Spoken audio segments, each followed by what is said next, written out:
فصل سوم مسلمانوں کے متعلق نمبر 1 مسلمانوں کا غلبہ پیشین گوئی کے لڑائیوں میں مسلمانوں ہی کو غلبہ رہے گا۔ وَإِنَّ جُندَنَا لَهُمُ الْغَالِبُونَ سورۃ الصافات ہمارا لشکر ہی برابر غالب آتا رہے گا۔ جب تک مسلمانوں کو جنگ کی اجازت نہ ملی اور نہ مدافعات حربی کا حکم ہوا، اس وقت تک وہ برابر گونا گوں جور و ستم کا آماج بنے رہے، لیکن جب ان کی مظلومانہ حالت اور مخروجانہ بے بسی پر رحم کھا کر اللہ تعالیٰ نے ان کو جنگ کی اجازت دے دی اور مسلمانوں کی جمعیت فوجی تنظیم سے منظم ہو گئی، حتیٰ کہ اس پر لفظ جند کا اطلاق صحیح ہو گیا، اس وقت سے پھر مسلمانوں کو کسی جگہ شکست نہیں ملی، وہ فتح پر فتح حاصل کرتے گئے، نصرت و ظفر ان کے علم بردار رہے۔ عراق و فلسطین، شام و ایران، خراسان و ترکستان، مصر و سوڈان کے واقعات کو پڑھ لو کہ مسلمانوں کو ایک دفعہ بھی شکست نہ ہوئی اور ہر جگہ انہی کو غلبہ حاصل رہا۔ ایسی زبردست پیشین گوئی کا اعلان وہی مالک فرما سکتا ہے جس کے قبضہ اقتدار میں اقوام کی ذلت و عزت کی ترازو ہے۔ ہاں، وہی مالک جس کا علم عہد مستقبل پر بھی اتنا حاوی ہے کہ انسان کا علم عہد ماضی پر بھی اس قدر حاوی نہیں ہو سکتا۔ آیت میں مزید غور طلب لفظ جندنا ہے، یعنی الہی لشکر۔ یہ ظاہر ہے کہ الہی لشکر صرف وہی ہو سکتا ہے جس کا مقصد صرف اعلاء کلمت اللہ ہو اور جس کا مدعا فتح کنوز یا ملکیت خزائن و اموال سے بالا تر ہو، کیونکہ جب مقصد بدل جائے گا تب وہ لشکر جندنا کہلانے کا مستحق نہ ہوگا، اور جب وہ جندنا کی صفت سے عاری ہو گیا تو اس کا بہت سے مقامات پر مغلوب ہو جانا، اقوام غیر کے سامنے مقہور ہو جانا بھی داخل تعجب نہ رہے گا۔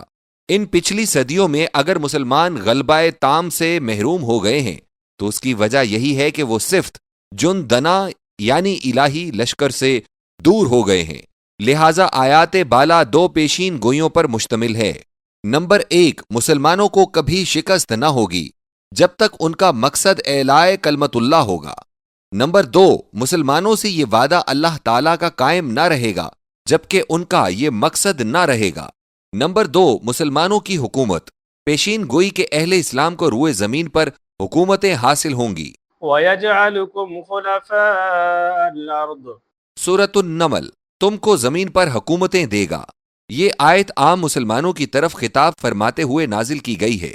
اس پیشین گوئی کا ظہور تھا کہ بنو امیہ نے دمشق میں 1000 مہینے تک حکومت کی اور بعد ازاں غرناطہ وغیرہ میں حکومت حاصل کی اور ہسپانیہ پر صدیوں تک حکمران رہے۔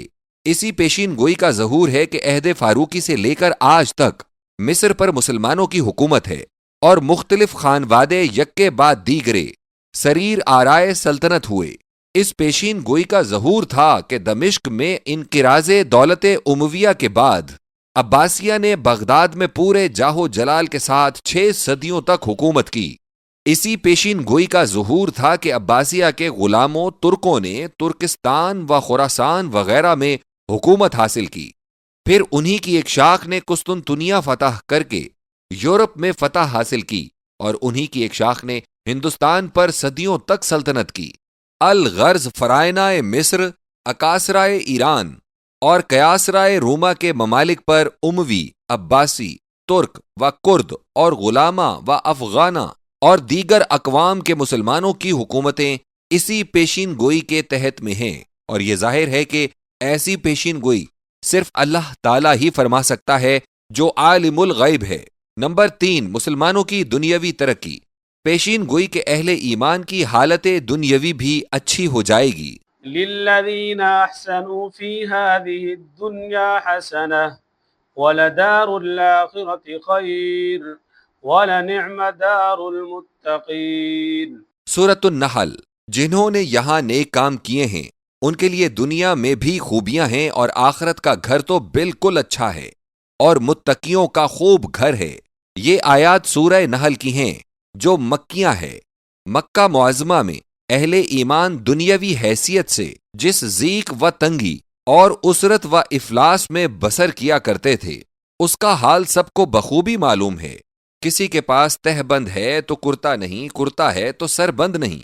کسی کو ایمان لانے کے جرم میں قید کیا جاتا تھا، کسی کو گرم پتھر پر لٹا کر اس کی چھاتی پر دوسرا پتھر رکھا جاتا تھا، کسی کے منہ میں لگام ڈالی جاتی اور ہینٹروں سے مار مار کر اسے گھوڑے کی طرح پھرایا جاتا، کسی کو دہکتے ہوئے کوئلوں پر ننگی پیٹھ لٹا دیا جاتا۔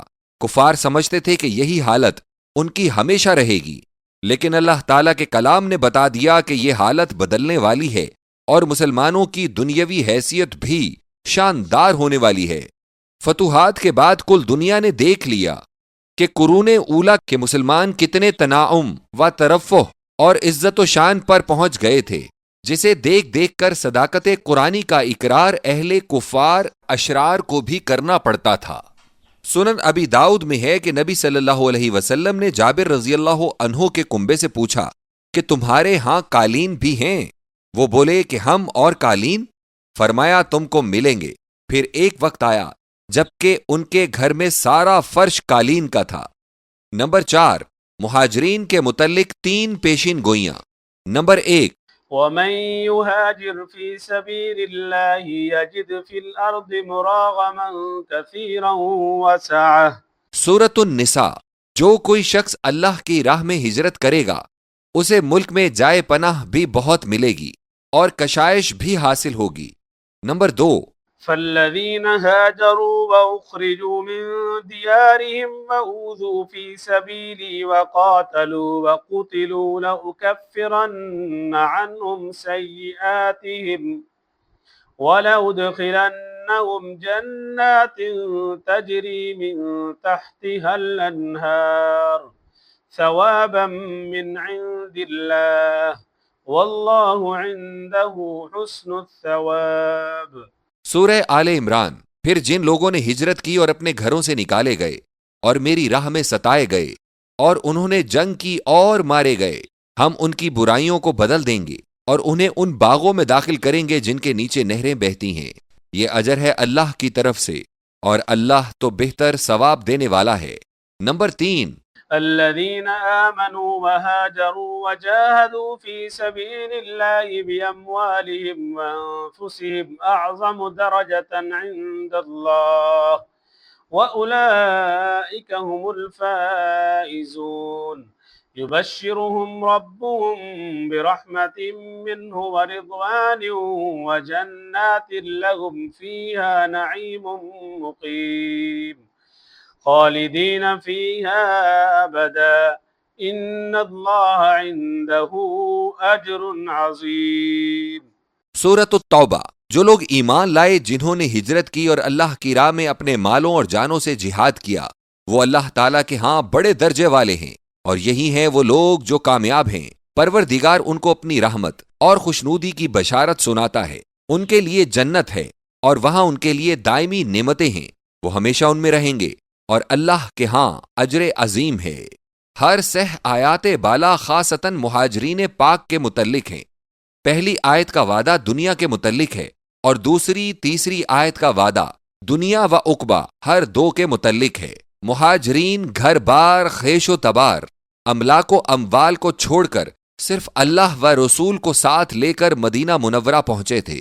اللہ تعالیٰ نے پہلی آیت کے مطابق ان کو بڑی بڑی جائیداد کا مالک بنایا، لاکھوں کروڑوں کی تجارت ان کے قبضے میں آئی، جنات اور نعیم مقیم کی قسطیں اول دنیا ہی میں پوری کی گئی۔ غور کرو کہ عراق و شام، ایران و مصر و خراسان و سوڈان کے فاتح سب کے سب مہاجرین ہیں۔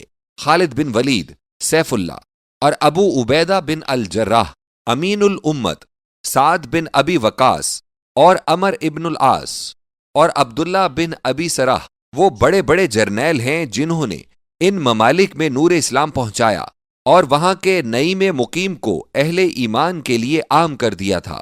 نمبر 5، تنگ دستی کے بعد غنا۔ پیشین گوئی کے تنگ دستی کے بعد مسلمان غنی ہو جائیں گے۔ وَإِنْ خِفْتُمْ عَيْلَةً فَسَوْفَ يُغْنِيكُمُ اللَّهُ مِنْ فَضْلِهِ۔ سورۃ التوبہ۔ اگر تم کو تنگ دستی کا خوف ہے تو اللہ تعالیٰ کا یہ وعدہ ہے کہ عہد مستقبل میں تم کو اپنے فضل سے غنی کر دے گا۔ سوفا مضارع پر جب آتا ہے تو مضارع کو معنی حال سے نکال کر مستقبل بعید کے معنی میں منتقل کر دیتا ہے۔ چنانچہ یہ پیشین گوئی انقراض عہد نبوت کے بعد پوری ہوئی۔ صحابہ رضی اللہ عنہم کی دولت مندی اور غنا کا یہ حال تھا کہ ان کو اپنی دولت کا خود بھی ٹھیک اندازہ نہ ہوتا تھا۔ عبد الرحمن بن عوف قرشی الزہری رضی اللہ عنہ کا جب انتقال ہوا تو 1000 اونٹ، 3000 بکریاں اور 100 گھوڑے ان کے ہاں موجود تھے۔ نقد و اسباب اس کے علاوہ تھا۔ ان کی ایک عورت کو 1/8 کے حساب سے 83,000 روپیہ نقد دیا گیا تھا۔ ابو محمد طلحہ بن عبداللہ کے لنگر میں 1000 ورق کا روزانہ مصارف تھا۔ ورق ایک سکہ ہے جو ہم وزن دینار ہے۔ زبیر بن العوام رضی اللہ عنہ کے 1000 غلام تھے جو کما کر لایا کرتے۔ حضرت زبیر رضی اللہ عنہ ان کی کمائی کو خیرات کر دیا کرتے، ایک حبہ اپنے پاس نہ رہنے دیتے۔ کتاب الاسماء نووی جلد اول صفحہ 196۔ نمبر 6، باطل کا قلعہ کما۔ پیشین گوئی کہ عرب سے تمام بت ناپید ہو جائیں گے اور بت پرستی معدوم ہو جائے گی۔ وَيَمْحُ اللَّهُ الْبَاطِلَ وَيُحِقُّ الْحَقَّ بِكَلِمَاتِهِ۔ سورۃ الشورى، اللہ تعالیٰ اپنے کلام سے باطل کو مٹا دے گا اور حق کی حقانیت کو ثابت کرے گا۔ باطل سے بت مراد ہیں، یہ معنی خود نبی صلی اللہ علیہ وسلم نے بتلائے۔ صحیح بخاری میں ہے کہ جب حضور صلی اللہ علیہ وسلم فتح مکہ کے دن خانہ کعبہ میں داخل ہوئے تو صحن کعبہ میں بت استادہ تھے۔ نبی صلی اللہ علیہ وسلم کے دستے مبارک میں چھڑی تھی۔ حضور صلی اللہ علیہ وسلم چھڑی کے ساتھ بت کی طرف اشارہ کرتے تھے اور یہ آیت مبارکہ تلاوت فرماتے تھے۔ وَقُلْ جَاءَ الْحَقُّ وَزَهَقَ الْبَاطِلُ إِنَّ الْبَاطِلَ كَانَ زَهُوقًا۔ سورہ بنی اسرائیل، کہہ دے کہ حق آ گیا اور باطل نکل گیا، اور باطل نکلنے ہی کی چیز ہے۔ اس پیشین گوئی کا 14ویں صدی تک یہ اثر ہے کہ سارا ملک عرب بتوں کے وجود سے خالی اور بت پرستی سے کلیتاً پاک ہے۔ آیت میں لفظ بکلماتہ مکرر غور طلب ہے کہ باطل کو محو کرنے اور حق کو ثابت کرنے کا کام کلمات الہیہ کا ہے۔ کلام اللہ کی تاثیر ہی یہ ہے کہ اس کے سامنے باطل نہیں ٹھہر سکتا۔ چین، ہند، آسام وغیرہ بت پرست ممالک میں ہزارہا بندگان خدا کا بت پرستی سے اہل عرب کی طرح بیزار ہو جانا اسی اصول پر تھا کہ جہاں جہاں قرآن مجید کی اشاعت ہوئی وہاں وہاں بت پرستی معدوم ہو گئی۔ عیسائیوں میں مذہب پروٹیسٹنٹ کا ظہور و قیام بھی قرآن مجید ہی کی تاثیر کا نتیجہ ہے۔ پروٹیسٹنٹ والے اب تصویر پرستی نہیں کرتے، نہ اپنے گرجاؤں میں مسیح اور مریم علیہ السلام اور یوحنا کی تماثیل کو رکھتے ہیں اور نہ ان کے سامنے کورنش و رکوع کرتے ہیں۔ نمبر 7، دنیا و آخرت کا اجر۔ پیشین گوئی کے مظلوم مہاجرین کو دنیا میں اچھے ٹھکانے اور آخرت میں اجر کبیر ملے گا۔ وَالَّذِينَ هَاجَرُوا فِي اللَّهِ مِن بَعْدِ مَا ظُلِمُوا لَنُبَوِّئَنَّهُمْ فِي الدُّنْيَا حَسَنَةً وَلَأَجْرُ الْآخِرَةِ أَكْبَرُ لَوْ كَانُوا يَعْلَمُونَ۔ سورۃ النحل، جن لوگوں نے ہجرت کی اللہ کے لیے ظلم اٹھانے کے بعد ہم ان کو بہتر اور پسندیدہ ٹھکانے اور مقامات پاکیزہ دیں گے، اور آخرت کا اجر تو بہت بڑا ہے، کاش دوسرے لوگ بھی اسے جان لیں۔ کون کون مقدس لوگ اللہ تعالیٰ کے اس وعدہ صدق کے موافق مورد الطاف ربانی ہوئے، یہ دیکھنے کے لیے مہاجرین کے اسماء مبارکہ پر نظر ڈالو، ان کی حالت پڑھو، ان کی دنیاوی کامیابی سے ان کے اخروی اجر کبیر کا اندازہ لگاؤ۔ ایک مختصر آیت نے کس طرح سینکڑوں بزرگوں کے انجام کا اعلام فرما دیا ہے۔ یہی ایک آیت قرآن مجید کے کلام ربانی ہونے پر اور مہاجرین کی دنیا و دین میں کامیابی پر دلیل روشن ہے۔ دنیاوی یا اخروی سعادات کا بیان حضرت یوسف علیہ السلام کے ذکر میں بھی ہے۔ قال انا يوسف وهذا اخي قد من الله علينا انه من يتق ويصبر فان الله لا يضيع اجر المحسنين۔ سورہ یوسف، کہا ہاں میں یوسف ہوں اور یہ میرا بھائی ہے، اللہ تعالیٰ نے ہم پر احسان فرمایا، ہاں جو کوئی تقوی اختیار کرتا ہے اور صبر کرتا ہے تو اللہ احسان یعنی نیکی کرنے والوں کے اجر کو ضائع نہیں فرماتا۔ آیت بالا سے ظاہر ہے کہ مہاجرین کے لیے اللہ تعالیٰ نے سعادت دارین کو اسی طرح جمع فرما دیا تھا جس طرح یوسف صدیق علیہ السلام کے لیے جمع فرمایا تھا۔ نمبر 8، تدریجی ترقی۔ پیشین گوئی کے اصحاب رسول صلی اللہ علیہ وسلم اور متبعین رسول صلی اللہ علیہ وسلم کی ترقی آہستہ آہستہ اور تدریجی ہوگی، پھر کمال پر پہنچے گی۔ كزرع أخرج شطأه فآزره فاستغلظ فاستوى على سوقه يعجب الزراع ليغيظ بهم الكفار۔ سورہ فتح۔ ان کی مثال کھیتی کی سی ہے جس نے سوئی نکالی، پھر سوئی کو مضبوط کیا، پھر اسے موٹا بنایا، پھر وہ اپنی نالی پر کھڑی ہو گئی۔ وہ کسان کو خوش کرتی ہے اور کفار انہیں دیکھ دیکھ کر غیظ و غضب میں آ رہے ہیں۔ آیت بالا میں 6 واقعات اور منازل و مدارج کا ذکر ہے۔ الف، کھیتی کی سوئی کا زمین سے سر نکالنا۔ با، سوئی کا مضبوط ہونا۔ یہ ہر 2 مدارج مکہ معظمہ میں پورے ہوئے۔ جیم، سوئی کا موٹا ہونا۔ دال، اپنی نالی پر کھڑے ہو جانا۔ یہ ہر 2 مراتب مدینہ منورہ میں جا کر پورے ہوئے۔ ہر 4 مدارج ترقی کے بعد 2 بیرونی نتائج کا ذکر فرمایا۔ ہاں، کسان کا اس کھیتی کو دیکھ دیکھ کر خوش ہونا، یعنی اللہ تعالیٰ کا رضوان ہے جس کا اعلان آیت تکمیل میں ہے۔ واہ، کفار کا انہیں دیکھ کر حسد اور غصے سے جل مرنا۔ یہ ان سب اشخاص اور اقوام کے متعلق ہے جو مہاجرین کا اعلیٰ مناصب پر فائز ہونا نہیں دیکھ سکتے تھے۔ یہ آیت دراصل 6 پیشین گوئیوں پر مشتمل ہے۔ ہاں، اس پیشین گوئی کو اس پیشین گوئی کے ساتھ بھی ملا کر دیکھو جس میں اسلام کو شجرہ طیبہ کے ساتھ تشبیہ دی گئی ہے۔ نمبر 9، زید بن حارثہ رضی اللہ عنہ پر انعامات۔ پیشین گوئی زید بن حارثہ رضی اللہ عنہ کے متعلق۔ زید بن حارثہ کو جبیر بن مطعم رضی اللہ عنہ نے عکاظ منڈی سے خدیجۃ الکبریٰ رضی اللہ عنہا کے لیے خرید کیا تھا۔ جب طاہرہ ختیجہ کا حضور صلی اللہ علیہ وسلم کے ساتھ عقد ہوا تب زید رضی اللہ عنہ کو انہوں نے حضور صلی اللہ علیہ وسلم کی خدمت کے لیے مامور کر دیا۔ جب حضور صلی اللہ علیہ وسلم کو خلعت نبوت پہنایا گیا تو زید رضی اللہ عنہ بھی اسی پہلے دن ایمان لائے جس دن خدیجۃ الکبریٰ رضی اللہ عنہا اور علی رضی اللہ عنہ اور ابو بکر رضی اللہ عنہ ایمان لائے تھے، لہٰذا یہ اول السابقین میں سے ہیں۔ اللہ تعالیٰ نے ان کی بابت فرمایا، اذ تقول للذی انعم اللہ علیہ وانعمت علیہ۔ سورۃ الاحزاب۔ جب آپ اس شخص سے کہہ رہے تھے جس پر اللہ نے بھی انعام کیا ہے اور آپ نے بھی انعام کیا۔ آیت بالا سے ظاہر ہوا کہ وہ انعام یافتہ الہی ہیں۔ دوسری آیت میں بتایا گیا کہ انعام یافتہ الہی کون کون لوگ ہوتے ہیں۔ فَأُولَئِكَ مَعَ الَّذِينَ أَنْعَمَ اللَّهُ عَلَيْهِمْ مِنَ النَّبِيِّينَ وَالصِّدِّيقِينَ وَالشُّهَدَاءِ وَالصَّالِحِينَ۔ سورۃ النساء۔ اللہ و رسول کی اطاعت کرنے والے ان لوگوں کے ساتھ ہوں گے جن پر اللہ نے انعام کیا ہے، اور وہ انبیاء و صدیق اور شہداء و صالحین ہیں۔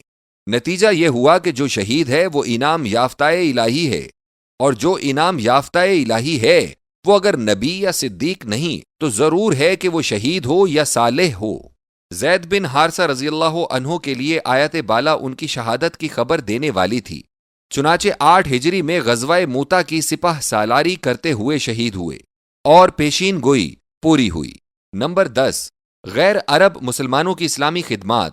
پیش گوئی غیر اقوام کا مسلمان ہونا اور اسلام کی خدمت میں شاندار کام کرنا۔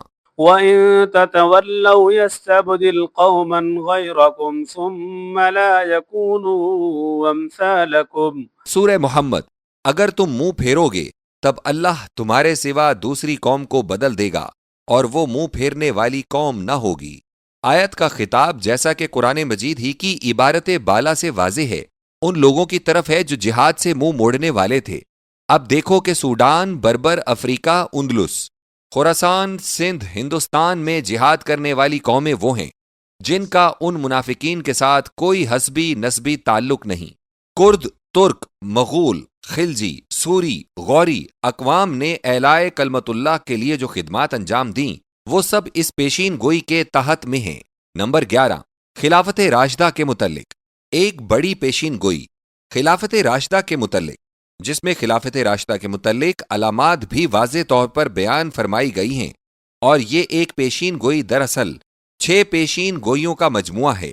آیت کریمہ جو 6 پیشین گوئیوں اور ایک وعید پر مشتمل ہے یہ ہے: وعد اللہ الذین آمنوا منکم وعملوا الصالحات۔ سورۃ النور۔ وعدہ کیا اللہ نے تم میں سے ایمان والوں کے ساتھ جنہوں نے عمل بھی اچھے کیے ہیں، لَيَسْتَخْلِفَنَّهُمْ فِي الْأَرْضِ، کہ اللہ ان کو ضرور الارض کا خلیفہ بنائے گا۔ نمبر 2، كَمَا اسْتَخْلَفَ الَّذِينَ مِن قَبْلِهِمْ، جیسا کہ ان سے پہلوں کو خلیفہ بنایا تھا۔ نمبر 3، وَلَيُمَكِّنَنَّ لَهُمْ دِينَهُمُ الَّذِي ارْتَضَىٰ لَهُمْ، اور ان کے دین کو ان کے لیے مکنت قوت بخشے گا، وہ دین جس کو ان کے لیے اللہ نے پسند کیا ہے۔ نمبر 4، وَلَيُبَدِّلَنَّهُم مِّن بَعْدِ خَوْفِهِمْ أَمْنًا، اور ان کے خوف کو امن سے بدل دے گا۔ نمبر 5، يَعْبُدُونَنِي لَا يُشْرِكُونَ بِي شَيْئًا، وہ میری ہی عبادت کریں گے، ذرا بھی شرک نہ کریں گے۔ وَمَن كَفَرَ بَعْدَ ذَلِكَ فَأُولَئِكَ هُمُ الْفَاسِقُونَ، اور جو کوئی اس حالت کے بعد بھی کفر کرے گا وہی فاسق اصلی ہوگا۔ یہ وعدہ ہے، اور ان لوگوں کے ساتھ وعدہ ہے جو تعلیم نبوت کے ترجمان اور عمل صالح کی صفت سے متصف تھے۔ وعدے میں مندرجہ ذیل 6 پیشین گوئیاں شامل ہیں۔ الف، الارض کی خلافت۔ خلافت کے لفظ پر غور کرو۔ اللہ تعالیٰ نے قیام خلافت کے اعزاز کو ہمیشہ اپنے ہی اقتدار و اختیار و انتخاب میں رکھا ہے۔ خلافت آدم کا ذکر تب بھی یہی فرمایا: انی جاعل فی الارض خلیفہ۔ سورۃ البقرہ۔ میں زمین میں خلیفہ مقرر کرنے والا ہوں۔ سیدنا داؤد علیہ السلام کی خلافت کا ذکر ہوا تب بھی یہی فرمایا: یا داود انا جعلناک خلیفۃ فی الارض۔ سورہ صاد۔ اے داؤد، ہم نے تجھے الارض کا خلیفہ بنایا ہے۔ اب مومنین صالحین امت محمدیہ کے ساتھ وعدہ ہوا تو بھی یہی فرمایا: لَيَسْتَخْلِفَنَّهُمْ، یعنی اللہ ان کو خلیفہ بنائے گا۔ اس سے ایک تو یہ ثابت ہو گیا کہ خلفائے راشدین کا نام قرآن مجید میں رکھا گیا ہے، با انتخاب من جانب اللہ، دوم یہ کہ ان کا تقرر من جانب اللہ تھا۔ آیت کا نزول 5 ہجری میں ہوا ہے، کیونکہ اسی سورہ نور میں واقعہ افک بھی درج ہے، جو با اتفاق علماء سیر 5 ہجری کا واقعہ ہے۔ اس لیے معلوم ہوا کہ اس وعدے میں وہ لوگ شامل ہیں جو 5 ہجری سے پہلے ایمان لائے ہوئے تھے۔ اسی لیے آمنو اور وعاملو ماضی کے صیغے استعمال کیے گئے ہیں۔ اس وعدے کا نتیجہ یہ ہوا کہ اگر کوئی ایسا شخص جس کا اسلام یا ولادت نزول آیت حاضہ کے بعد ہوئی اور وہ خلافت راشدہ یعنی جس کا تقرر بارگاہ الہی سے ہوتا ہے کا دعویٰ کرے تو اس کا دعویٰ صحیح نہ ہوگا۔ وعدے کی سرزمین عام یا خاص، الارض کے معنی عام بھی ہیں اور خاص بھی۔ جب اس کے معنی وعدے کی زمین ہیں تب تو اس سے وہی معنی لیے جائیں گے، اور جب اس کے معنی مطلق لیے جائیں تب معنی میں بھی عمومیت ہوگی۔ قرآن مجید میں اس کا اطلاق ہر طرح سے آیا ہے۔ مثلا اللہ تعالیٰ کا یہ فرمانا لَهُ مَا فِي السَّمَاوَاتِ وَمَا فِي الْأَرْضِ۔ سورۃ البقرہ۔ الارض سے مراد تمام کرۂ زمین ہوگا۔ مثلا اللہ تعالیٰ کا یوسف علیہ السلام کے قصے میں فرمانا وَكَذَلِكَ مَكَّنَّا لِيُوسُفَ فِي الْأَرْضِ۔ سورہ یوسف میں الارض سے مراد ملک مصر ہوگا۔ مثلا اللہ تعالیٰ کے کلام میں ہے یا قوم ادخلوا الارض المقدسة التي كتب اللہ لکم۔ سورۃ المائدہ۔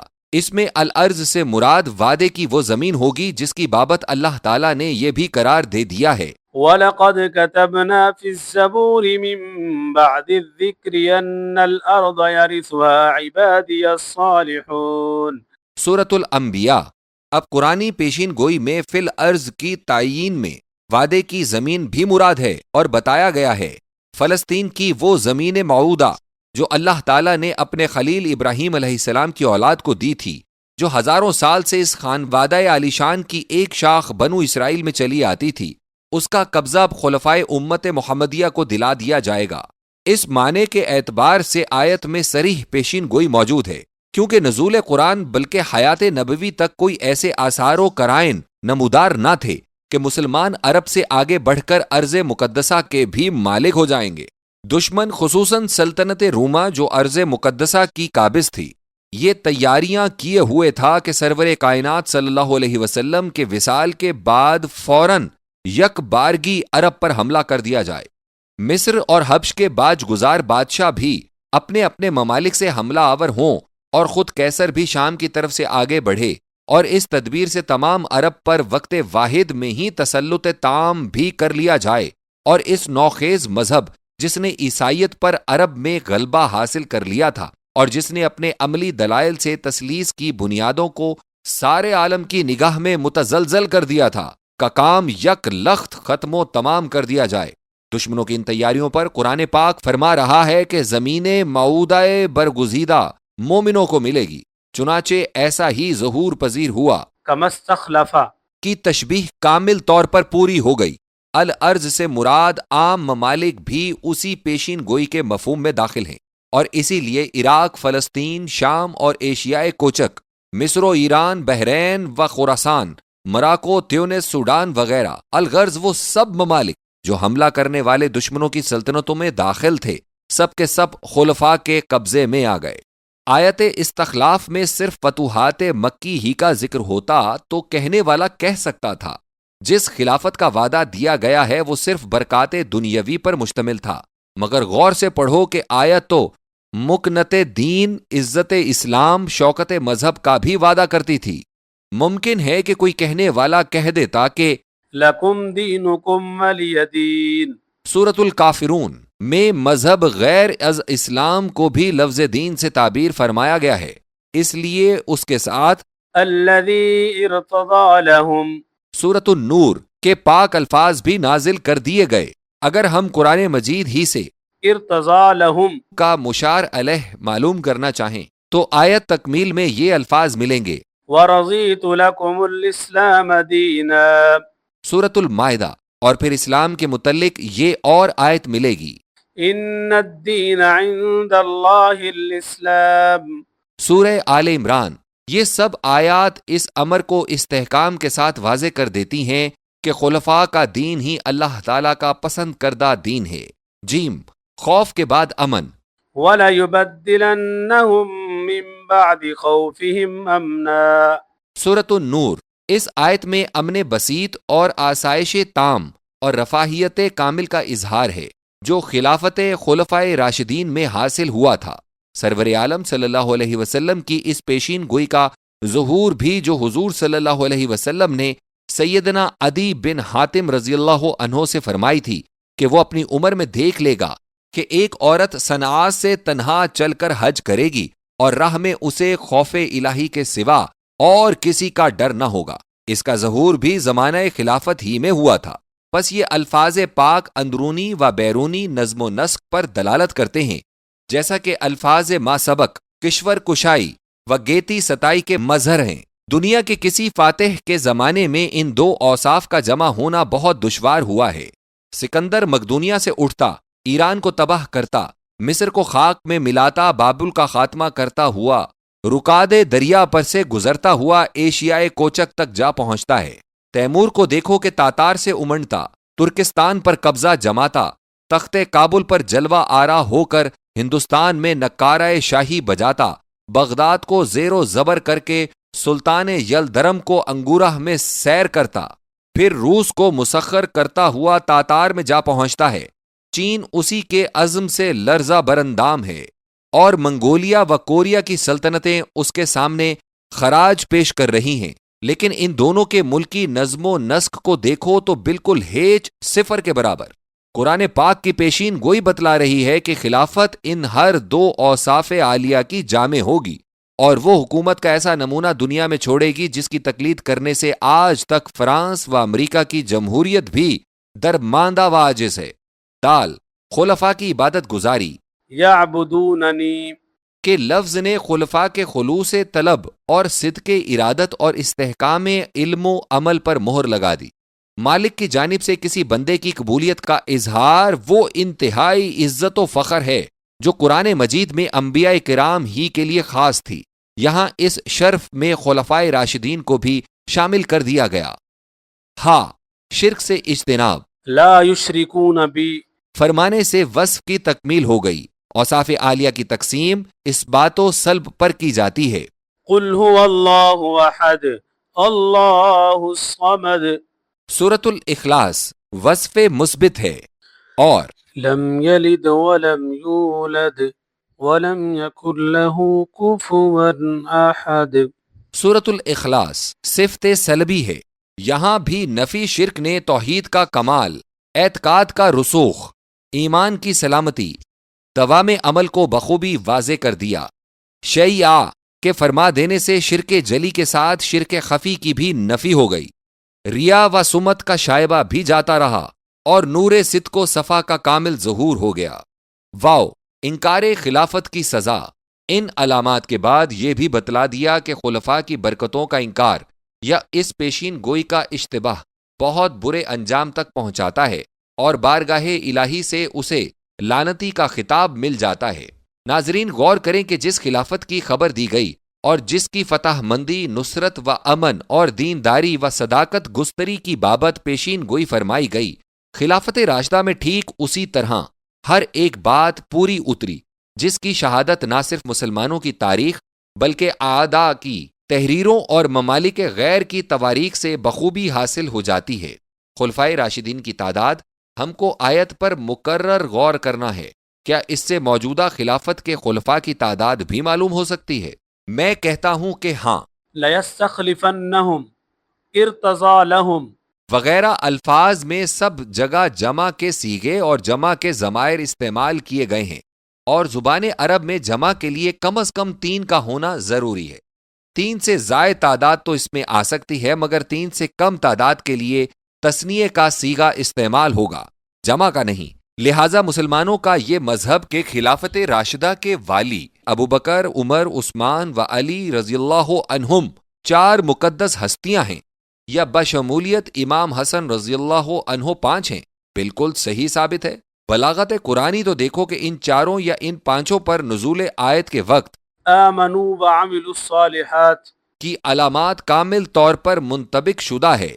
ہماری تمام تر بحث کا مقصد قرآن مجید کی ان پیشین گوئیوں کا ذکر کرنا تھا جو خلافت راشدہ کے متعلق ہیں۔ خلافت کا آغاز بعد ازاں ارتحال نبوی صلی اللہ علیہ وسلم ہوا، جبکہ نزول وحی کا باب مسدود ہو چکا تھا۔ اب انہی علامات و امارات و بشارات کے مطابق خلافت کا قیام و استحکام اس مالک الانام کا کام ہے جس نے خود اپنا کلام رسول پاک صلی اللہ علیہ وسلم پر اتارا، اور جس نے خود اپنے رسول صلی اللہ علیہ وسلم کی امت میں سے خلافت کے لیے چند نفوس مزکہ کا انتخاب فرمایا، جن کا ہر ایک قول و فعل کتاب اللہ کا مصداق اور کتاب اللہ ان کی مصدق تھی۔ نمبر 12، اولین مسلمانوں میں فتنہ عام۔ پیشین گوئی کے قرآن مجید کے مخاطبین اولیٰ میں ایک فتنہ عام برپا ہوگا۔ واتقوا فتنة لا تصيبن الذين ظلموا منكم خاصة۔ سورۃ الانفال، بچو اس فتنے سے جو تم میں سے صرف ظالموں ہی کو نہ پہنچے گا۔ اس آیت میں ایسے فتنہ عام کی خبر دی گئی کہ ظالم و غیر ظالم سب ہی اس کی لپیٹ میں آ جائیں گے۔ بے شک قومیت کے فقدان اور نظم ملی کے اختلال کی آفت میں سے ایک یہ بھی آفت ہے کہ اس مصیبت کا اثر سب پر پڑتا ہے۔